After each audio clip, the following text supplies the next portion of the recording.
आमंत्रित करता हूं स्टेज पे मिस्टर अभिषेक शर्मा सर को। एक बार आपकी जोरदार तालियों की गड़गड़ाहट के साथ हम करते हैं। कंपनी के सर की प्रिंसिपल सर की प्रेजेंस में, ऑनरेबल प्रेजेंस में आपको जो गाइडेंस मिलने वाला है उसके लिए मैं कॉलेज परिवार की ओर से बहुत बहुत आभारी हूं सर।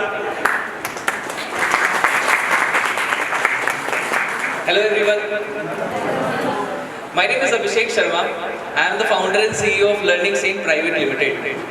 हम एक एजुकेशन टेक्नोलॉजी कंपनी चलाते हैं where we offer courses like data science, cyber security, digital marketing, ऐसे बहुत सारे courses हैं। उसके अलावा we do have our IT company. The name of our IT company is Possessive Panda Private Limited. जहाँ पे हम अपने ही सिखाए स्टूडेंट्स को जॉब देते हैं और इसके अलावा दूसरे स्टूडेंट्स को भी जॉब देते हैं। Plus we do have our own university based in United States of America called Hawkins University. Plus we do have our financial technology company called एस करो private limited wherein we offer multiple loans and credit cards to our consumers. Right, ये सब कुछ कर लेने के बाद what I realise कि I was not satisfied because I am coming from a background where education was not very important. What was important? That if you are 10 to 12-year-old, you are ready for the labor thing. Okay?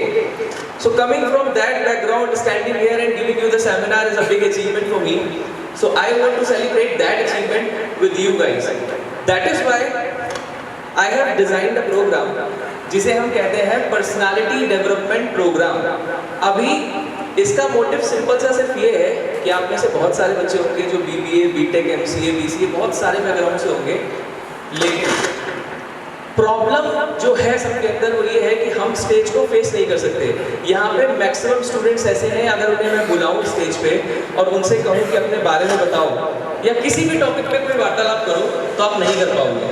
Y? क्या आपको नहीं आता है? आता है। अगर मैं हिंदी में बोलने को बोलूँगा तो शायद बोल लोगे, but if I talk about English तो नहीं बोल पाओगे। उसका रीज़न ये नहीं है कि आपने सीखने की कोशिश नहीं करी है, हो सकता है कि हमारे बेसिक्स इतने स्ट्रॉन्ग ना रहे हो, जहाँ से हमने एजुकेशन ली है वो बहुत ज़्यादा स्ट्रॉन्ग ना रहे। मैं एक छोटा सा एग्जाम्पल देता हूँ। When I was in 7th class, तो मेरे क्लास में एक लड़की थी, उसका नाम था इशिका। तो उसने मुझसे एक सवाल पूछा था, हाउ आर यू, जिसका जवाब होना चाहिए था I am fine, but I replied my name is Abhishek Sharma. तो उस लेवल की इंग्लिश से अगर मैं यहाँ पे आया हूँ without any resource, without any proper class and guidance, तो वो मेरा खुद का स्ट्रगल था। मैंने खुद मेहनत करके सीखा है। तो मेरा खुद का डिजाइन किया हुआ कैरिकुलम इस PTT सेशन में हम जानेंगे कि हम क्या सीखने वाले हैं और हमें क्या सीखने की जरूरत है। कोई भी स्टूडेंट वॉलंटरी जो भी करना चाहे बहुत बेसिक सवाल है। ओके सर, हेलो बहुत सुने मेरे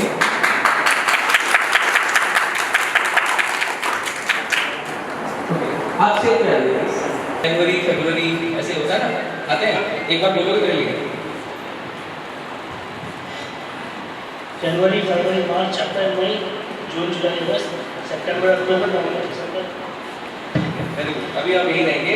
देखो प्रॉब्लम बस यही आती है कि हमें हिंदी और इंग्लिश के बीच का डिफरेंस पता ही नहीं है। जब हम इंग्लिश में जनवरी लिखते हैं तो उसकी स्पेलिंग होती है JANUARY which stands for January, but हम उसे क्या पढ़ते हैं?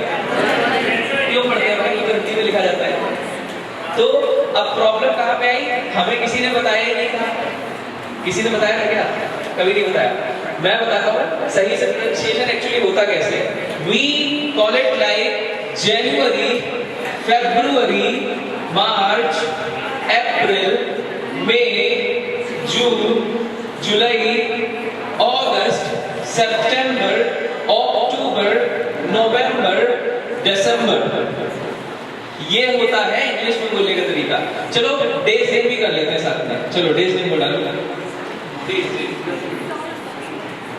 Sunday, Monday, Tuesday, Wednesday, Thursday, Friday, Saturday. फिर से वही वाली प्रॉब्लम आई। अभी भी इन्होंने जो पढ़ा है वो हिंदी है, दैट इज नॉट इंग्लिश। मैं बताता हूँ सही वाला। Sunday, Monday, Tuesday, Wednesday. It's not Wednesday, either it's Wednesday, either it's Wednesday, then it's Thursday, Friday, Saturday, it's not Saturday. उसमें कोई भी एल साउंड होता है क्या? सैटरडे। चलो नहीं बोल दिया, जाके बैठ सकते हैं। Fine, okay. ये था एक सवाल। दूसरा सवाल ये है, कभी सोचा है कि वॉवेल्स क्यों होते हैं, उन्हें कॉन्सोनेंट से अलग क्यों रखा गया है? कभी किसी के दिमाग में आया? किसी के पास आंसर है? वो 5 वॉवेल, उन्होंने कोई क्राइम किया है क्या? उन्हें कॉन्सोनेंट से अलग क्यों हटा दिया गया? कभी नहीं सोचा? हमें बचपन से पढ़ाया जा रहा है कि इंग्लिश अल्फाबेट्स में 26 लेटर्स होते हैं, जिसमें से 5 वॉवेल और 21 कॉन्सोनेंट साउंड होते हैं। बट 5 वॉवेल क्यों होते हैं? किसी को पता है? हाँ भाई, खड़े हो जाओ, बताओ। हर एक लेटर होता है ना, उसमें सब में वाली साउंड आती है, मतलब हर एक लेटर का बेस होता है। एग्जैक्टली। ये जो 5 लेटर्स होते हैं, एक बार पहले जोरदार तालियां प्लीज।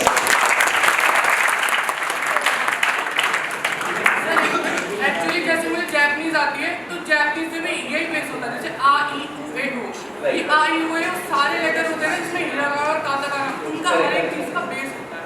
मतलब बेस साउंड होता है, जिसमें का के अंदर का की साउंड भी और आ की साउंड भी, ई के अंदर ई की साउंड भी और ई वाली साउंड भी है। बड़ी छोटी कैसे लगा सकते हैं, ये होती है बेस। बहुत ही इसका सिंपल सा आंसर बस इतना सा है कि जब आप ए ई आई ओ यू को बोलते हो तो उसके लास्ट में कोई भी कॉन्सोनेंट साउंड नहीं आता है।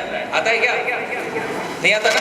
लेकिन अगर आप किसी भी कॉन्सोनेंट को बोल के देख लो, वो बी हो, वो सी हो, वो डी हो, उसके लास्ट में एक ना एक वोवेल साउंड होगा ही होगा। बिना वोवेल साउंड के कॉन्सोनेंट बोलते ही सकते। अब चलो इतना हुआ है तो एक बार एबीसीडी भी पढ़ लेते हैं, ठीक है? एबीसीडी आती है पूरी? चलो सुनाओ। A B C D E F G H I J K A B C D E F G H I J K L M N O P Q R S T U V W X Y Z। चलो देखो, चलो एक बार ताली बजा।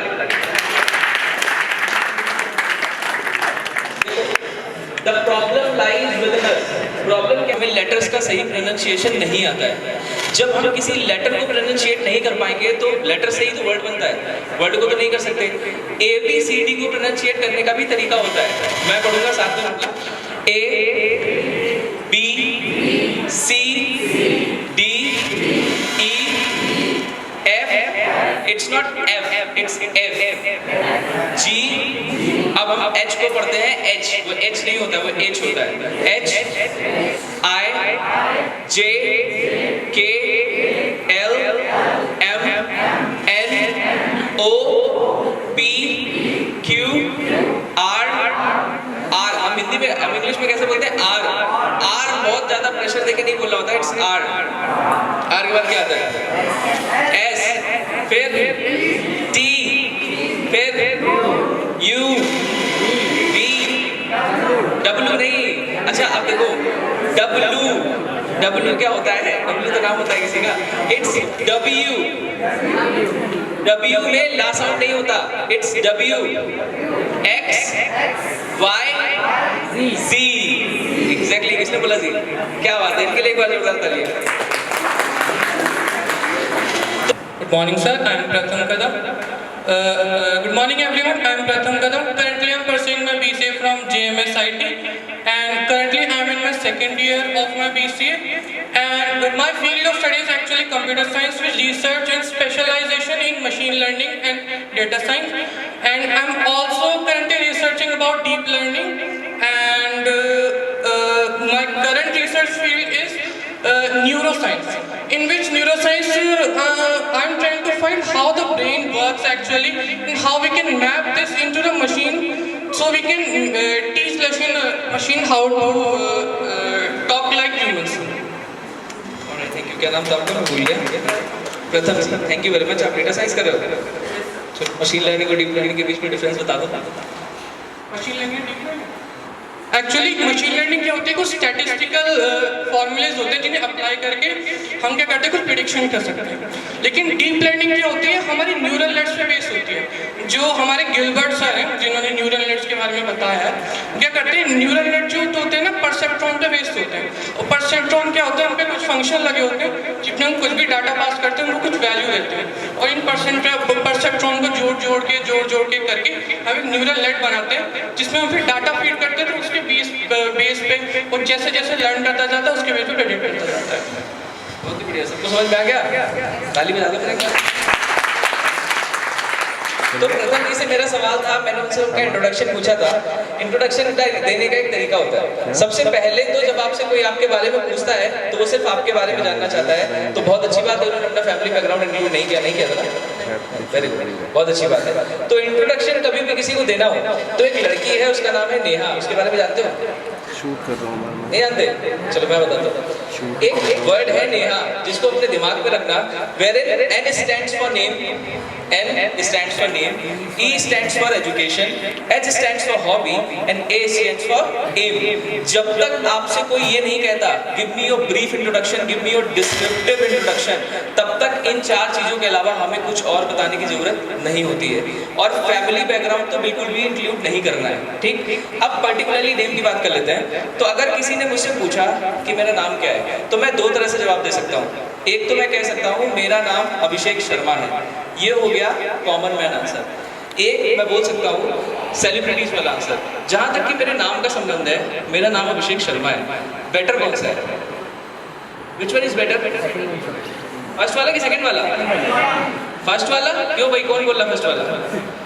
तुम्हें common man वाली category में रहना है क्या? बताओ भाई, फर्स्ट इज बेटर और second is better? Second is better. क्यों? मैं उसका रीजन बताता हूँ। सी, इंग्लिश इज अ लैंग्वेज जिसमें गार्निशिंग की बहुत ज्यादा जरूरी होती है, बहुत जरूरत होती है। अगर आप इंग्लिश को गार्निश करते हो अच्छे वोकैबुलरी पोर्शन के साथ, तो वो साउंड ज्यादा अच्छी करती है। अच्छा, एक चीज मानते हो, जब आप किसी नॉर्मल पे खाना खाते हो या किसी 5 स्टार होटल में खाना खाते हो, तो प्राइस का डिफरेंस होता है, लेकिन क्वालिटी में भी तो डिफरेंस होता है ना?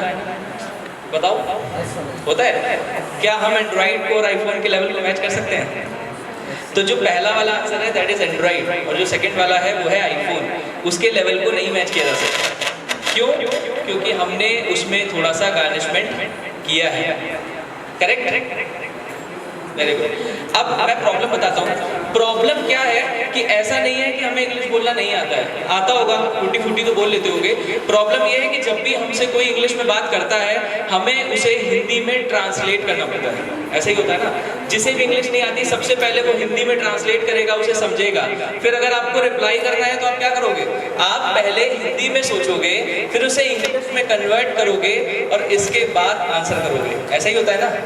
अब इतनी देर में क्या होता है? गाड़ी छूट जाती है, क्योंकि सामने वाला तो इतना इंतजार नहीं करने वाला ना।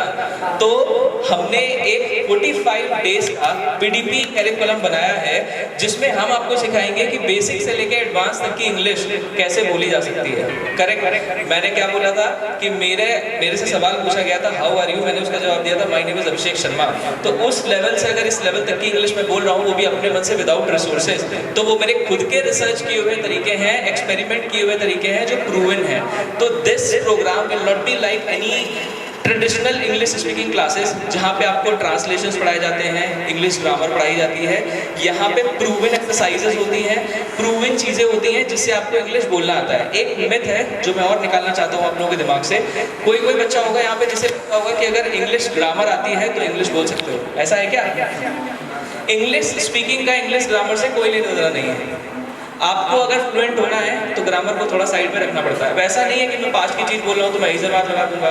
उतनी बेसिक ग्रामर तो सबको आती है, बट उतना ज़्यादा एडजेक्टिव्स, वर्ब्स और चीज़ों को नहीं देखा जाता। किसी भी सेलिब्रिटी को, पॉलिटिशियन को स्पीच देते हुए देखना, उनके कितने ग्रामेटिकल एरर होंगे अगर आप सुनोगे तो, बट वो मैटर नहीं करता है। व्हाट मैटर्स इज फ्लुएंसी, वही मैटर करता है ना। तो हमारा काम है आपको फ्लुएंट बनाना। तो हम ये समझने की कोशिश करेंगे कि 45 डेज की पीडीपी क्लास में हमें सीखने को क्या क्या मिलेगा। What is marketing? तो बताएगा? Buying and selling products. Buying and selling products. Yes, sir. ठीक है, और कुछ? नहीं. Thank you. पाना जी ने बहुत अच्छा ट्राई किया। कोई और बताना चाहेगा? सर, मार्केटिंग एक तरह से अपने प्रोडक्ट का या कोई भी चीज़ है हमारी, उस चीज़ का प्रचार करना और उसे बाय करना या सेल करना, इट्स कॉल्ड मार्केटिंग। ठीक, मैं समझाता हूँ। देखो, जब भी हम एक प्रोडक्ट बनाते हैं, कोई भी प्रोडक्ट हो, कोई एक शैम्पू हो, ऑयल हो या कोई कोर्स हो जैसे हम बेचते हैं, तो प्रोडक्ट तो बनाना इज क्वाइट इजी। प्रोडक्ट तो कोई भी बना सकता है, ठीक है। जैसे कि पिज़्ज़ा समझते हो, समोसा समझते हो, ये जितनी भी लोकल फूड्स होते हैं ये स्ट्रीट में भी मिलते हैं, लेकिन क्या वो हल्दीराम, बीकानेर, डोमिनोज जैसे लेवल को मैच कर सकते हैं? क्या मोहल्ले में बैठा छक्कुन हलवाई हल्दीराम बन पाएगा?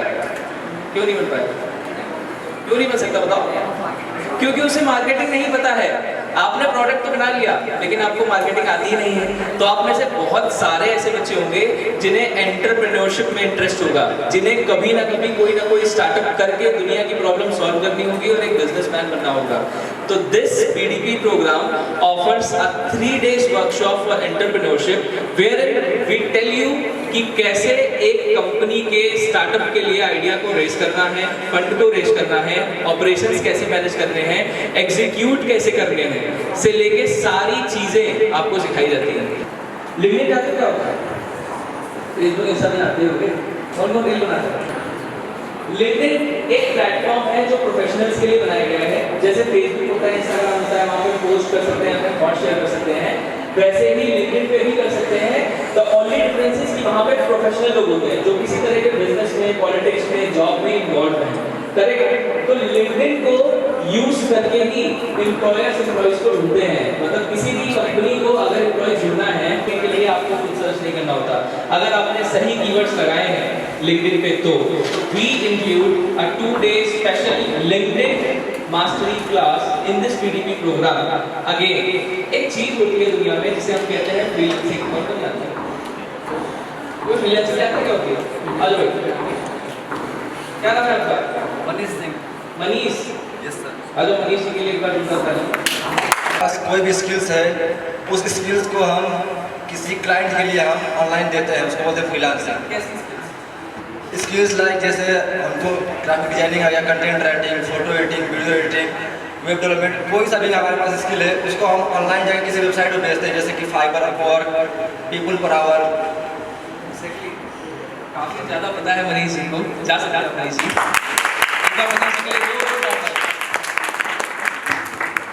एग्जैक्टली आपके अंदर कोई स्किल सेट है जिसे हम ग्राफिक डिजाइनिंग, वेब डेवलपमेंट या कोई भी स्किल सेट हो सकता है, उसको हम फ्रीलांस कर सकते हैं। Not only in India, you can freelance your skill to the clients based in United States of America, Australia, Canada and many other countries जहाँ का करेंसी कन्वर्जन इंडिया से बेटर होता है। तो इस PDP क्लास में 5 days की workshop होती है जिसमें we teach you that how to become a freelancer।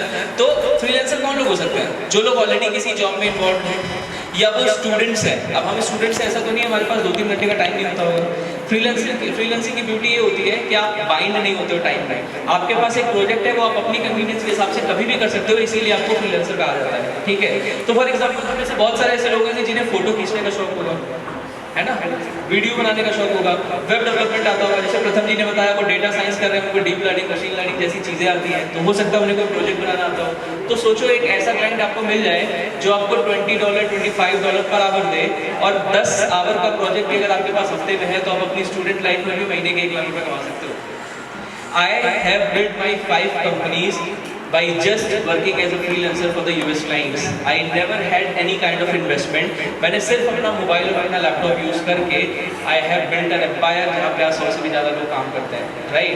I did it with my practical ways, जो भी मैंने सीखे, जैसे कि इन्होंने एग्जांपल दिया, बहुत सारी वेबसाइट होती हैं, freelancer.com, freelancer.com, fiverr.com वगैरह वगैरह। यहाँ से फ्रीलांसर्स को मतलब प्रोजेक्ट्स को ढूंढना बहुत ज़्यादा चैलेंजिंग होता है, बहुत मुश्किल होता है, सिंस वहाँ पे बहुत ज़्यादा कंपटीशन है। करेक्ट? तो लिंक्डइन को यूज़ करके how can you find clients, अब उसके लिए कॉम स्किल्स भी जरूरी होती है। तो सबसे पहले तो हम आपको कॉम स्किल सिखाते हैं, इसके बाद हम आपको सिखाते हैं कि नौकरी कैसे ढूंढनी है, क्योंकि फ्रीलांसिंग भी तो एक तरह की जॉब ही हुई ना, आप काम ही तो कर रहे हो। मोटिव क्या है कॉलेज आने का? पैसा कमाना ना, और कोई मोटिव है? Why we are here? Anyone is here for just getting education? Anyone out of you जो ये कहते हैं कि मैं यहाँ पे सिर्फ पढ़ने आया हूँ, पढ़ के मैं फिलैंथ्रोपिस्ट बन जाऊँगा, मैं साइकोलॉजिस्ट बन जाऊँगा और मैं पैसे नहीं लूँगा, ऐसा कोई है क्या? No one is here for the charity. We all are here. The single motivation is money. I am here for money. Your teachers are here for money, right? We educate you. That's different. But in return, what do we get? Salaries. तो eight the end of the day अगर इस college में एक staff जो साफ सफाई का कर्मचारी है या गार्ड है या जो भी है, वो सारे के सारे लोग यहाँ पे पैसे के लिए है ना, हम भी हैं। And if we are not focusing, हम पढ़ते नहीं हैं, तो हम किसे धोखा दे रहे हैं? इसको दे रहे हैं, बताओ? मम्मी पापा को थोड़ी ना दे रहे हैं, ना टीचर्स को दे रहे हैं, अपने आप को दे रहे हैं। क्योंकि इस दुनिया से लड़ना किसको है? हमको ही लड़ना ना। We have to fight with this world, not our mom and dad, not our parents, not our siblings, not our friends will going to support us. कोई सपोर्ट नहीं करता है। जब दुनिया में अकेले खड़े होते हो ना, हो सकता है कोई 2 दिन खाना खिला देगा, फिर उसके बाद क्या करना पड़ेगा, समझे? बहुत अच्छे शायर ने कहा है कि आंसू निकल आए तो फिर पूछ लेना, लोग पूछने आएंगे तो सौदा करेंगे। इसलिए रोने से कुछ नहीं होता, होता कैसे? करने से। तो we want to offer you a platform जहाँ पे आपको कुछ नहीं करना है, सिर्फ वो चीज़ें करनी है जो आपको बताई जाएंगी, और ये प्रोग्राम आपको सिखाएगा कि कैसे आप एक आम आदमी से एक खास आदमी बन सकते हैं। होगी? चलो बहुत बढ़िया। एक सिंपल सी एक्सरसाइज करते हैं। मैं कुछ सेंटेंसेस बोलूंगा, you have to convert that in English. I want to understand कि सेंटेंस फॉर्मेशन पोर्शन किसका स्ट्रांग है। I will randomly call the name, अकड़ पकड़ कर ले। चलो किसको बुलाएंगे? सबकी उल्टी अपने मन से नीचे जाने लगी है। वाओ, चलो आप आ जाओ, आप बैठो ना। यस, आ जाओ। हाँ, पी। क्या नाम है आपका? राहुल गौतम। राहुल जी से मैं एक सिंपल सा सेंटेंस पूछूंगा इंग्लिश का, ठीक है? और मैं एक्सपेक्ट करूंगा, मतलब हिंदी में पूछूंगा, उन्हें इंग्लिश में कन्वर्ट करना है कि वो कन्वर्ट कर लेगा। आपका सेंटेंस है, मुझे खाना खाने का शौक है। इसकी इंग्लिश बता। I am fond of eating food. I am fond of eating food. Is this a right sentence? तो अगर मैं आपको एक टॉपिक दूं बोलने के लिए तो बोल लोगे? ट्राई करोगे? ठीक है। तो your topic is pollution. Pollution. एक बार राहुल के लिए जोरदार तालियां।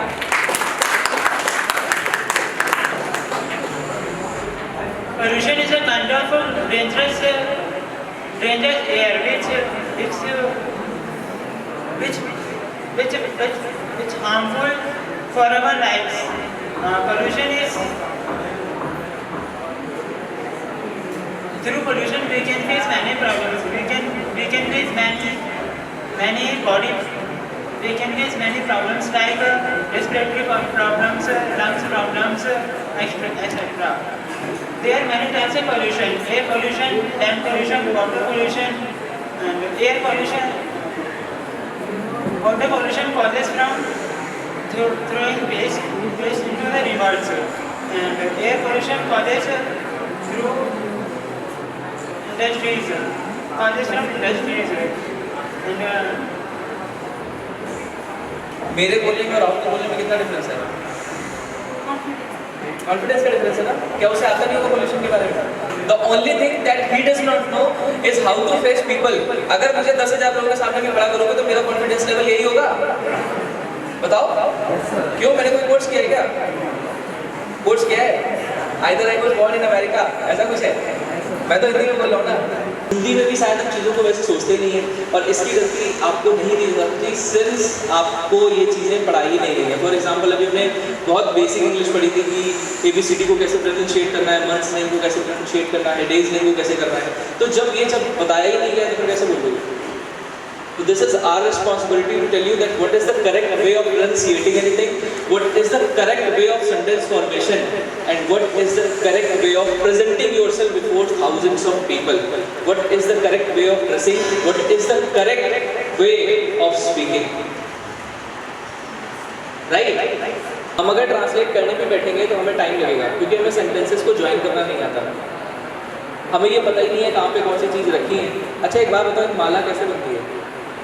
बहुत सारी मोतियाँ होती हैं ना उसमें, अलग अलग जगह होती हैं, फिर एक धागा लाया जाता है, उसको माला बनाया जाता है। करेक्ट? तो we will work like the thread, we will give you a thread. मोतियाँ आपके पास ऑलरेडी हैं। ऐसा नहीं है कि इंग्लिश का कोई वर्ड नहीं आता होगा, इंग्लिश के सारे वर्ड्स आपको आते हैं। इट जस्ट कि आपको उनको एडजॉइंट करना नहीं आता। क्यों नहीं आता? क्योंकि सिखाई नहीं। हम में से कोई ऐसा है क्या जो कॉन्वेंट से पढ़ा है? लेकिन उस दिन सीरियस हो जाओगे जिस दिन इंटरव्यू देने जाओगे। हो सकता है कि you feel like it's going a lecture that you have to pass, but trust me, in future this is something that will help you. कैसे? क्योंकि this will tell you that how to think in the right way. We don't have a course where in we teach you what is written in the books, we teach you to write a book. This program is for those people. क्यों? क्योंकि आप लोग यहाँ पे इसलिए हो ताकि you can help your parents. At the end of the day they are helping you, so they are expecting कि यू शुड हेल्प देम। तो आप एक ऐसी औलाद बन जाओ जो कुछ नहीं करती, या ऐसे बन जाओ जो माँ बाप की हेल्प करती है। The choice is yours. अब किसी का कोई सवाल है, कोई कुछ पूछना चाहता है? Anyone from the audience? Which kind of course I offer? Okay, very well. LEARNING Learning, SAINT Saint. Learning Saint is an education technology company जहाँ पे हम बहुत सारे कोर्सेज ऑफर करते हैं, including data science, cyber security, digital marketing, SAP और content writing, graphic designing जैसे 200 से भी ज़्यादा कोर्स हैं, 200 plus courses. But the point is we were not satisfied with those courses since we were selling those courses out of India। जो भी हमारे major courses cell होते हैं वो US, UK, ऑस्ट्रेलिया, कनाडा, ऐसी बहुत सारी कंट्रीज में सेल होते हैं, right. In India we launch these courses, data science, cyber security जैसे कोर्स हमने लॉन्च किए, लोगों ने इनरोल भी किया। इन कोर्सेज की फीस 2 लाख 2.5 लाख जैसी होती है, ठीक है। बट द पॉइंट इज कि हमने उन्हें डेटा साइंस सिखाई, साइबर सिक्योरिटी सिखाया, एंड ऑफ द डे उन्हें इंटरव्यू देना नहीं आता है, राइट। मतलब हम लोग ने डेटा साइंस तो सिखा दिया, हिंदी में सिखा दिया, इंग्लिश में नहीं सिखाया, लेकिन फिर क्या, जब जॉब के लिए जा रहे हैं तो इंटरव्यू तो फेस करना पड़ रहा है ना, इंटरव्यू क्लियर ही नहीं हो रहा है, ठीक। उसके बाद एवरीडे बेसिस हमारी कंपनी में 20 से भी ज़्यादा लोग आते हैं जो इंटरव्यू देते हैं, ठीक है। उनमें से हम 18 से 19 बच्चों को, मतलब 90 to 95% people are rejected just because of communication skills. ऐसा नहीं उन्हें काम करना नहीं आता होगा, जो उन्होंने कोर्स किया होगा वो तो आता ही होगा, ऐसा थोड़ी ना है कि वहाँ पे जाके बंसी बजाते थे, लेकिन जस्ट बिकॉज की कॉमन स्किल्स नहीं है तो रिजेक्ट कर दिया जाता है। अब कहने को तो ये सोच बहुत गलत है कि इंग्लिश के बेसिस पे आपको जज किया जाता है, मैं इस सोच को बिल्कुल भी सपोर्ट नहीं करता हूँ कि इंडिया में मान्यता ये है कि अगर आपको इंग्लिश नहीं आती तो आपको थोड़ा सा अनपढ़ समझा जाता है, और आपको इंग्लिश आती है तो आप बहुत ब्रिलियंट माने जाओगे। 4 शब्द आप इंग्लिश में बोल दो कहीं भी जाके, देखो ऐसा लगेगा क्या बात है। तो क्या इंग्लिश से ब्रिलियंस को जज किया जा सकता है? Intelligence has nothing to do with English. English is just a language, and what is the benefit of language? क्या है उसका पर्पस, क्या है? Communication, simple। मतलब whatever I am feeling, I want to express to you, that is why we have a language। चाहे वो हिंदी में हो, चाहे वो इंग्लिश में हो, कोई फर्क पड़ता है क्या हिंदी इंग्लिश में? लेकिन इंडिया में सोच तो ऐसी है ना। इंडिया में क्या, कहीं भी इंटरव्यू देने जाओगे तो कम्युनिकेशन स्किल्स तो रिक्वायर्ड होती है, मांगी जाती है। क्यों? क्योंकि उसके बेसिस पे आपके इंटेलिजेंस को जज किया जाता है, which is not right. I don't support this, but we have to support this. Why? क्योंकि सोसाइटी में चलता ही नहीं है। ऐसी बहुत सारी चीज़ें होंगी जो हम चेंज करना चाहते होंगे, बट क्या हम चेंज कर पा रहे हैं?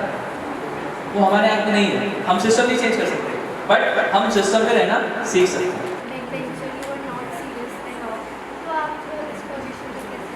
इस पोजीशन पे कैसे आया? देखो मैंने ये नहीं कहा मैं बैक बेंचर था, बट हाँ मुझे इंग्लिश नहीं आती थी। पढ़ाई में तो मैं ठीक ठाक था, मतलब एवरेज स्टूडेंट जो होते हैं जो पासिंग मार्क्स ले आते हैं, ऐसे स्ट्रगल नहीं करना पड़ता था, लेकिन इंग्लिश नहीं आती थी। उसका रीज़न ये है कि I belong to a very normal background, a common family. अब नहीं है, पहले बहुत now we are rich luckily. तो अब हमारा स्कूल था हिंदी मीडियम, जहाँ पे इंग्लिश को भी हिंदी में ही पढ़ाया जाता है। अब इंग्लिश का पीरियड है तो वो भी मैं हिंदी में ही पढ़ाती थी, तो इंग्लिश आई कहाँ से? ऐसा नहीं है मुझे नहीं आती थी, किसी को नहीं आती थी, ठीक है।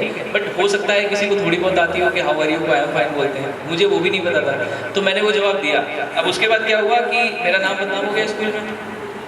अब सब मुझे चढ़ाने लगे, मैं सुबह जाता हूँ तो सब बोल रहे हैं हाउ आर यू, कैसे हो, my name is Abhishek Sharma, कैसे हो।